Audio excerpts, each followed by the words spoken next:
Friends, ఇది glutes exercise. ఇది glutes machine 83,000 అయింది. ఇది మామూలుగా నేనంటే యాక్సిడెంట్ అయ్యి రికవరీలో భాగంగా చేస్తున్నాను. మీరు కూడా చేయొచ్చు. మీరు చేస్తే గ్లూట్స్ లేదా బూబ్ అంటారు వెనకాల, అవి పెరుగుతాయి. యాక్చువల్గా అందరు సెలబ్రిటీస్ లైక్ జాహ్నవి కపూర్, ఇంకా జ్యోతిక, వీళ్ళంతా సెలబ్రిటీస్ అందరూ ఒకళ్ళు కాదు, అందరూ చేస్తారు. చేయడం వల్ల వెనకాల మీకు షేప్ బాగా వస్తుంది.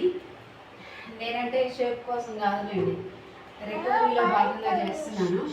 సో మీరు ఎవరైనా జిమ్కి వెళ్తే ఇలాంటి మిషన్ మీకు ఉంటే ఓన్లీ థ్రెడ్మిల్ సైకిలే కాకుండా ఇది కూడా చెయ్యండి. ఏం లేదు, ఇలా పెట్టుకుని వెనక్కి లాగి కొద్దిగా హోల్డ్ చేసి మళ్ళా ఇలా తీసుకురావడం. దీనివల్ల గ్లూట్స్ బాగా డెవలప్ అవుతాయి. సో ఉపయోగించుకోండి. ఇలా ఆపర్చునిటీ ఏదైనా ఉంటే. ఉంటాను ఫ్రెండ్స్, థ్యాంక్ యూ, బాయ్.